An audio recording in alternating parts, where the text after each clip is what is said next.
The little Hagrid here, he's 7 years old.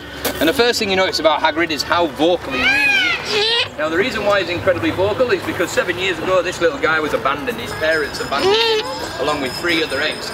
We took the eggs away, we put them in an incubator, and then 28 days later he hatched, and there he is just there. Hagrid here is quite a special owl though, because he thinks he's the most commonest owl in the entire world, because he thinks every single human being on the planet is a great horned owl, or he thinks that you guys are all great horned owls. Or he thinks that he's a flying human, whichever way you like it. So everything that Hagrid knows over the last 7 years has pretty much been taught by us. From the likes of the flying to the likes of obviously the reward of food, and also as well the likes of the sound making. So this little guy here, you can see, is incredibly active. And one of the questions that we get asked every single day about these guys, everybody says to us, why is he flying at this time of day? Because we all thought that owls were nocturnal creatures. Well, believe it or not, only a very small percentage of owls around the world are actually classed as nocturnal. Every other owl in the world can fly through the day incredibly well, as it's proven to you right now in front of you, you can see, right? Normally you'll get 3 different types of owls. You'll get an owl with yellow eyes like this little guy here has. You'll also get an owl with orange eyes, and you'll also get an owl with black eyes. Like the barn owl has black eyes, which means it's a true nocturnal creature. It comes out in low light conditions. The owls with yellow eyes are quite happily flying through the daytime. Yeah, as you can see, because the yellow often acts as a bit of a sunglass. It often dims the bright lights down as well. But the other reason why these guys have got such big eyes is because this little guy, when he is hunting in low light conditions, in dusk, often he gets the light from the moon and the stars, whereas obviously we get our light from the sun, which is a whole lot brighter. And it's led to believe now that owls can only see in shades of grey and black and white. There's no reason to see in colour when you only come out in low light conditions anyway. So little old Hagrid here, as I say, if you like to say with this one, that's it. Don't be handout. I'll tell you. The only reason why we say don't be handout in front of owls is because I can show you exactly what happens. Here's someone who works with him every single day, right? He comes here, first thing you do is I put my hand there, it looks like he's biting, right?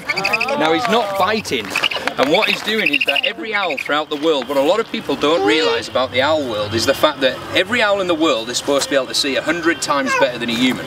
But they're the only bird of prey in the world that have got a thing called binocular vision, right? Which you've all looked through a pair of binoculars before, and they're designed to do one thing only, to see great distances. If you have a pair of binoculars and put an object there and try to look at it, you can't see anything at all, it blurs up. And that's exactly the same as every owl in the entire world. It's a blurred vision in front of its face. So when Hagrid comes to the glove like that, and the first thing he's doing is nibbling around the glove, he's making see if there's any food there or not, which is great. But you guys have got to do a little bit of thinking though, because then all of a sudden I could have told you the biggest lie in the world. So if that's the case, why is the great horned owl the commonest owl in the world if it can't see anything in front of its face? It catches rodents, it catches skunks, it catches small birds, big birds, and even rabbits as well. Then people turn around and say, well, how does it do it if it can't see anything in front of its face? How it does it is, you'll see it's got these 2 black lines around each side of his face there. And a lot of people think that these 2 things on top of his head, they're not going to do that. Every owl in the entire world has got one ear just there, like we have, and he's got one ear just there. That's where its ears are, right? And they're set on different angles. And that beautiful face that Hagrid has got is a satellite dish. And it collects the sound and passes it through to his ears. And now every single owl in the world, their hearing ability is amazing. Like Hagrid here, he can hear every single footstep a mouse makes on any kind of surface over a distance of 14 yards away in any direction. Right? Even in this environment. Stick him in the middle of Vancouver City and he can still hear a mouse 14 yards away. So when your eyes are not very good close up, but you've got some of the best hearing in the world, then it doesn't make any difference. This is why this little guy here, you'll see, he often nibbles around the glove, or he nibbles my fingers, because the food that we've got doesn't make a noise. The food, obviously in the wild does, it's against the law to feed birds of prey live food in captivity. So this is why every time you go near Hagrid and go like that, or any owl in the world, it'll often nibble your fingers. It's not biting, it's just searching for food, because obviously it doesn't make a noise whatsoever. So this is why these guys pretty much are all hand-reared throughout the world. And it's not just Hagrid, but every owl in the world is hand-reared if you see it. If you left me with his mum and dad, he'd come and his dad and say, hey look Hagrid, that's all. Which is great in the middle of British Columbia. They've got a field or a forest. I feel good lad. That's a good lad, aren't you? Yes, can you go in that way? It is. We'll just do him a couple of more times. He's already been flown twice today, this little guy. He works hard every single day. It is, don't you, kid?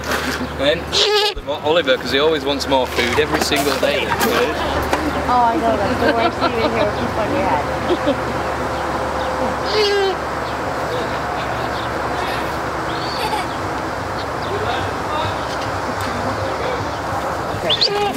There we go, that's it. He won't hurt you, I promise you. He won't hurt you. He thinks that you're the same as him. You know? The only time he'll catch you is if you look like a mouse, but you look alright. You don't need to worry. Good lad. Okay, going this way. Sit down there, look. Good lad. Sit there. There we go. And you guys right down at the very end. I bet he's so sad. Got a close look at him. Hi. Look at him. Oh. Here he comes, one. You know it's alright, you won't. There you go. Sit there. It's alright, he thinks he's a human. He does. He thinks he's alright now. There you go. Right. We'll call him one last time and that's it, folks. As I say, he's the last bird of the day. He's just having the rest of his food. Just the other guys that work a lot harder than what he's done today. You coming down? Hagrid? No, never mind him. Hagrid? Good lad. We know he's the boss. We know he's the boss. It is. They do, yeah. Birds of prey will often fly quietly around for a number of reasons. It's actually quite good, really, when you watch the birds. You'll see some birds will fly really close to the ground, some birds will fly medium, and then some birds will fly high. The birds that fly this close to the ground over a long distance are generally birds that come from an open air. Right? And the reason why is because if you're flying in the desert, like you're flying these, not only in British Columbia, but you're flying in Europe, along the sea, or the desert too. What happens is if you're in the middle of the desert, and you're flying that high off the ground, you catch the shadow which flies 3 foot in front of you. If you actually fly, if you fly half a foot off the ground, the shadow stays directly underneath you. So the shadow, even though it's only flying in front of him 3 foot, people say, well, it doesn't make a big difference 3 foot to us, but when you're a hungry great horned owl trying to catch a jackrabbit in the middle of a desert, it means you're going to survive until the following day. And then you'll get birds that will naturally fly 2 foot off the ground. And these are such as the likes of hawks. And if you look at most hawks throughout the world, they come from a woodland area. And if you look at most trees throughout the world, the branches doesn't start until they get to about 4 foot high. So in the forests, they've got this clear path all the way through. And then the high flying birds, which are your falcons, they're the ones that come down in the stoop and they punch their prey as hard as they can. So you don't ever find them in vast wide open areas such as the Arctic tundra and, you know, places like that. I mean, it's but then you do come across certain birds of prey that actually, believe it or not, you know, that actually sort of break that rule. You know, you get peregrine falcons at one time, you'd only find them in the most open places in the world because they fly so fast.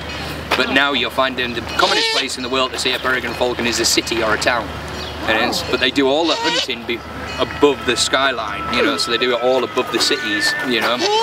So but they've only adapted, you know, they've adapted to hunt that way because food is easier to find in a city due to the fact of, you know, a high population of people, which means a high population of rubbish, which normally means there's a high population of animals that are coming into the city, as we all know, you know, from coyotes to everything these days. And this is why these guys are doing, you know, certain birds are doing quite well because they can just adapt very quickly to different lifestyles. You know, this guy is the most commonest owl found, you know, from south, right the tip of South America, right up until northern Alaska. You know, they're found all the way through the states. You know, they're incredibly common.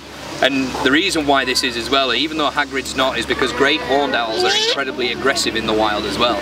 So they've got this lion's attitude towards life, which obviously helps them, you know, survive.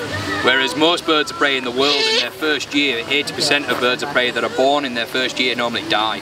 They do. That's why all birds of prey are quite rare in the wild, you know, lots of them.